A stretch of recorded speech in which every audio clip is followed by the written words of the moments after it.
Cinema conclave തന്നെ കേരളത്തിൽ നടന്നത് നടാടെയാണ്. അതായത് നടയടി എന്നല്ല, ആദ്യമായാണ്. അതിൽ അടൂർ ഗോപാലകൃഷ്ണൻ സംസാരിച്ചതാണ് വിവാദമായത്. മറ്റുള്ളവർ എന്തൊക്കെ പറഞ്ഞുവെന്നോ സിനിമാ കോൺക്ലേവ് കൊണ്ട് സർക്കാർ ഉദ്ദേശിച്ച കാര്യങ്ങൾ നടപ്പിലായോ അല്ലെങ്കിൽ നടപ്പിലാകുമോ എന്നൊന്നും ആർക്കും അറിയില്ല.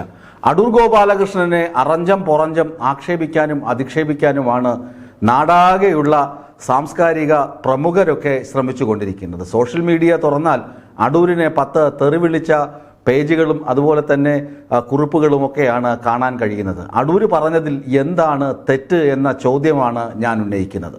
ശ്രീകുമാരൻ തമ്പി അടൂർ ഗോപാലകൃഷ്ണനെ കുറിച്ച് പറയുന്ന വാക്കുകളുണ്ട്.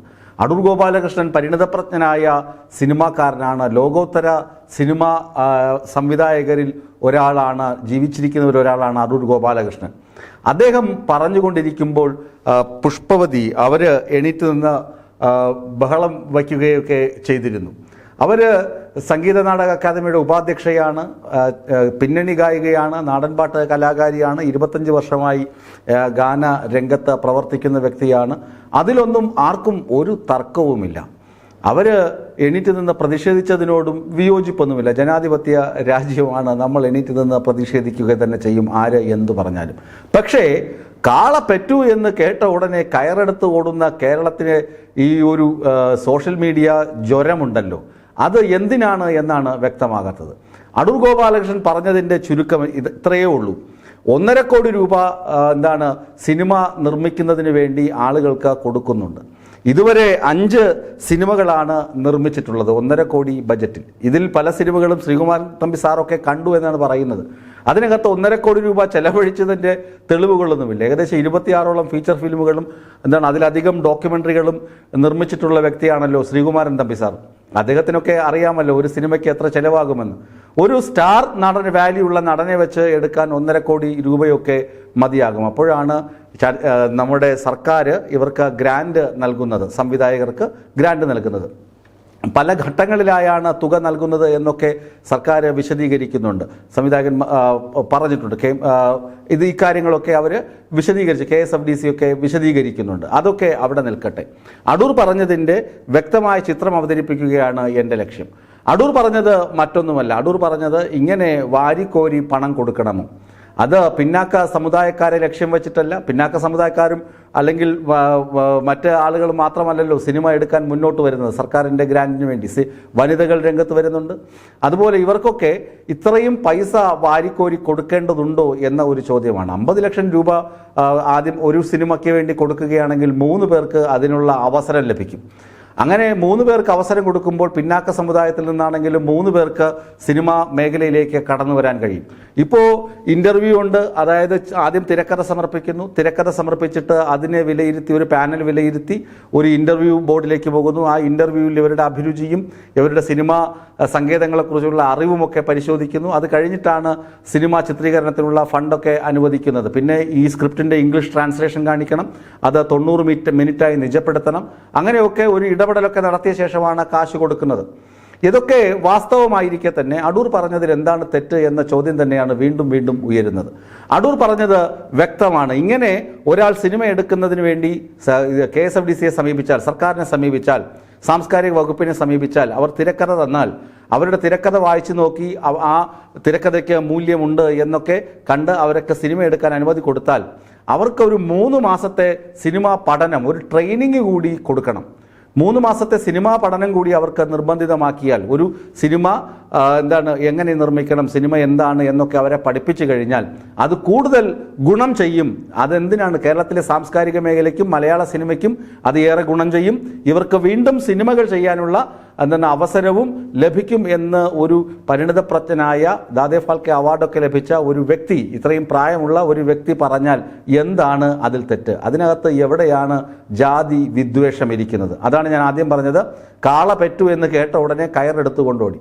ഒരാൾ ഇന്നലെ ഞാൻ എഴുതിയ ഒരു കുറിപ്പിനകത്ത് തന്നെ ജാതിയോളികൾ തുടങ്ങിയ മാരക പ്രഹരമുള്ള വാക്കുകളും തെറി വാക്കുകളും വെച്ചിട്ടാണ് പ്രതികരണങ്ങൾ എഴുതുന്നത്. എന്താണ് പിന്നാക്ക സമുദായക്കാർ? ഇവിടെ കെ രാധാകൃഷ്ണൻ MP ഒക്കെ ഇതിനകത്ത് പ്രതികരിച്ചത് കാണുമ്പോൾ ശരിക്കും പറഞ്ഞാൽ ചിരിയാണ് വരുന്നത്. അദ്ദേഹമൊക്കെ എങ്കിലും ഇക്കാര്യം കൃത്യമായി മനസ്സിലാക്കിയിട്ട് പറയണമായിരുന്നു. ഇത് ഒരു ജാതിയെയും അധിക്ഷേപിച്ച് പറഞ്ഞതല്ല, ഒരു വനിതയെയും അധിക്ഷേപിച്ച് പറഞ്ഞതല്ല. അങ്ങനെയുള്ള ആളുകൾ മുന്നോട്ട് വരണം. പക്ഷേ അവർക്ക് ഒരു പരിശീലനം അത്യാവശ്യമാണ്. അവരെടുത്ത സിനിമകൾ കുറെ കൂടി ലോകോത്തര സിനിമകളാകണമെങ്കിൽ, മലയാള സിനിമയുടെ മുഖമായി മാറണമെങ്കിൽ, അല്ലെങ്കിൽ മുഖശ്രീയായി മാറണമെങ്കിൽ അവർ പഠിച്ചിരിക്കണമെന്ന് ഒരു മുതിർന്ന ഒരു വ്യക്തി പറഞ്ഞാൽ, അഭിപ്രായം പറഞ്ഞാൽ അതിനെ അതേ വേദിയിൽ വെച്ച് എടുത്തു ചാടി ചീത്ത വിളിക്കുക, നിങ്ങൾ ആരിങ്ങനെ പറയാനെന്ന് ചോദിക്കുക എന്നൊക്കെ പറയുന്നത് അതൊരു തരം മൂശയുടെ തരമാണ്. അതായത് താൻ വരുമ്പോൾ ഞാനാണ് വലിയ, ഞങ്ങൾക്കിവിടെ ഉണ്ട് എന്ന് കാണിക്കാൻ വേണ്ടി, പബ്ലിസിറ്റിക്ക് വേണ്ടിയുമുള്ള പൊങ്ങച്ചമാണ് എന്ന് പറഞ്ഞാൽ അതിൽ തെറ്റുമില്ല. ഈ പാട്ടുകാരി പറഞ്ഞതിൽ തെറ്റുണ്ടോ എന്ന് ചോദിച്ചാൽ അവർക്ക് പ്രതിഷേധിക്കാം, ജനാധിപത്യപരമായി എണീറ്റ് പ്രതിഷേധിക്കാം. പക്ഷേ അത് ആ പ്രസംഗം ആദ്യന്തം കേട്ടതിന് ശേഷം അതിലെ പൊരുൾ എന്താണ് എന്ന് മനസ്സിലാക്കിയതിന് ശേഷം പറഞ്ഞിരുന്നുവെങ്കിൽ കുറെ കൂടി സജീവമായ ഒരു ചർച്ച അവിടെ ഉണ്ടാകുമായിരുന്നുവെന്ന് സംവിധായിക വിധു വിൽസന്റ് ഒക്കെ പ്രതികരിച്ചിട്ടുണ്ട്. അതായത് അടൂരിൻ്റെ പ്രസംഗമൊക്കെ കഴിഞ്ഞ ശേഷം അടൂരിൻ്റെ പ്രസംഗത്തിൽ ഇങ്ങനെ വീഴ്ചകൾ ഉണ്ടായി, അതെന്തുകൊണ്ടാണ് അദ്ദേഹം പറഞ്ഞത് എന്ന് ചോദിച്ചിരുന്നുവെങ്കിൽ കുറെ കൂടി ക്ലാരിഫിക്കേഷൻ ആ വേദിയിൽ വെച്ച് തന്നെ ഉണ്ടാകുമായിരുന്നു. ഇത് അടൂർ എന്തോ പറഞ്ഞു, അടുത്ത ഗായിക എന്തോ പറഞ്ഞു, ഉടനെ മന്ത്രി എണീറ്റ് നിന്ന് കൗണ്ടർ അടിക്കുന്നു. ഈ മന്ത്രിയെക്കുറിച്ച് സജി ചെറിയാൻ മന്ത്രിയെക്കുറിച്ച് നമുക്കറിയാമല്ലോ. അദ്ദേഹത്തിന് എത്രമാത്രം ഈ കാര്യങ്ങളിൽ ധാരണയുണ്ട് എന്ന കാര്യവും പൊതുജനത്തിനറിയാം. അതുകൊണ്ട് മന്ത്രിയുടെ കാര്യവും അവിടെ മാറ്റിവെക്കാം. ഇവിടെ Sangeetha Nataka academy vice chairman ഉപാധ്യക്ഷ എണീറ്റ് നിന്ന് പറഞ്ഞു, അവരെ അടൂര് പറഞ്ഞു ആ സ്ത്രീയെ എനിക്കറിയില്ല. ശരിയാണ്, എല്ലാ സ്ത്രീകളെയും എല്ലാവർക്കും അറിയണമെന്നുണ്ടോ? എല്ലാ പബ്ലിക് ഫിഗറുകളെയും എല്ലാ ആളുകൾക്കും അറിയണമെന്നില്ല.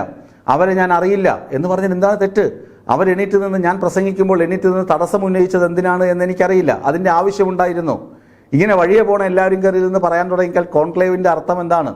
ഇത് ഒരു സിനിമാ മേഖലയിൽ പ്രവർത്തിക്കുന്ന ഒരുപാട് ആളുകൾ ഒരുമിച്ച് ചേർന്നിരുന്ന് സിനിമാ നയം രൂപീകരിക്കുക, മലയാള സിനിമയെ വ്യാവസായിക അടിസ്ഥാനത്തിൽ മുന്നോട്ട് കൊണ്ടുവരിക. ഇപ്പോൾ കേട്ടുകൊണ്ടിരിക്കുന്ന ചില ആരോപണങ്ങൾ, അതായത് ഹേമ കമ്മിറ്റി റിപ്പോർട്ടൊക്കെ മുന്നോട്ട് വെച്ച സ്ത്രീകൾക്കുള്ള പ്രശ്നങ്ങളൊക്കെ നേരിടുന്ന അവസ്ഥയിൽ അതിനൊക്കെ ഒരു മാറ്റം വരുത്തുക, അത്തരം കാര്യങ്ങളിലാണ് ചർച്ച നടക്കുന്നത്. ആ ചർച്ചയിൽ സജീവമായി പങ്കെടുക്കേണ്ടിയിരുന്ന ആളുകൾ ഒരു പ്രസംഗം കേട്ട ഉടനെ ആ പ്രസംഗത്തിന് പുറകെ പോവുകയാണ്. എന്നാൽ ആ പ്രസംഗത്തിന്റെ രത്നചുരുക്കം എന്താണ്? എല്ലാ ആളുകൾക്കും അവസരം കിട്ടണം, പിന്നാക്ക സമുദായത്തിലുള്ള മികവുറ്റ ആളുകൾക്ക് അവസരം കിട്ടണമെന്ന് തന്നെയാണ് അടൂർ പറഞ്ഞത്. അതിന് അവരെ മികവുറ്റ ആളുകളാക്കി വാർത്തെടുക്കാനുള്ള ഉത്തരവാദിത്തമാർക്കുണ്ട്, സർക്കാരിനുണ്ട്. അവരൊരു സിനിമ എടുക്കാൻ വന്നു കഴിഞ്ഞാൽ വെറും ഒരു അഭിമുഖം ചെയ്ത ശേഷം അവർക്ക് 1.5 കോടി രൂപ പല ഘട്ടങ്ങളായിട്ട് അനുവദിക്കുന്നതാണെങ്കിൽ പോലും 1.5 കോടി രൂപ അനുവദിച്ച് നിങ്ങളൊരു സിനിമ ചെയ്യൂ എന്ന് പറയുന്നതല്ല. അവിടെ അവർക്ക് മികച്ച പരിശീലനം കൂടി കൊടുത്ത് അവരുടെ സ്ക്രിപ്റ്റിനകത്ത് തിളക്കമാർന്ന വിജയത്തിളക്കമുള്ള ഒരു സിനിമ ചെയ്യാൻ അവരെ പ്രാപ്തരാക്കി എടുക്കാനുള്ള ഉത്തരവാദിത്വം കൂടി സർക്കാരിന് വേണം എന്ന് അടൂര് പറഞ്ഞതിൽ എന്താണ് തെറ്റ് എന്നാണ്. അടൂര് പറഞ്ഞത് വാസ്തവമാണ്. ഇവിടെ സർക്കാർ 1.5 കോടി രൂപ ഇനി സർക്കാർ ഈ പൈസ കൊടുത്തു എന്ന് പറയുന്നല്ലോ. ഈ പറയുന്ന 5 സിനിമകളിൽ ചിലതൊക്കെ അന്താരാഷ്ട്ര തലങ്ങളിലൊക്കെ പ്രദർശിപ്പിക്കുകയും അതിന് അനുമതി ലഭിക്കുകയൊക്കെ ചെയ്ത ചിത്രങ്ങളാണ്. അതിലൊരു സംവിധായിക കഴിഞ്ഞ ദിവസം തന്നെ പറഞ്ഞു, തൻ്റെ സിനിമ എടുത്തു, അതിനകത്ത് തനിക്ക് കിട്ടിയ പ്രതിഫല തുക അതിനേക്കാൾ ഏറെ തൻ്റെ കയ്യിൽ നിന്ന് ചെലവായിട്ടുണ്ട്. അതൊക്കെ വാസ്തവമാണ്, അങ്ങനെയൊക്കെ ചെലവായിട്ടുണ്ട്. നമുക്കിവിടെ ജോൺ അബ്രഹാം ഉണ്ടായിരുന്നു, ജനങ്ങളിൽ നിന്ന് പിരിവെടുത്ത് സിനിമ ചെയ്ത വ്യക്തി. അങ്ങനെയുള്ള ആളുകളുടെ പിന്മുറക്കാരാണ് മലയാളത്തിലെ സിനിമാക്കാർ. പല ആളുകളും സിനിമ എടുക്കുന്നുണ്ട്. എന്തുകൊണ്ട് ഇവർക്ക് മറ്റൊരു സിനിമ ഇവരെ തേടി വരുന്നില്ല? അതൊരു ചോദ്യചിഹ്നമല്ലേ?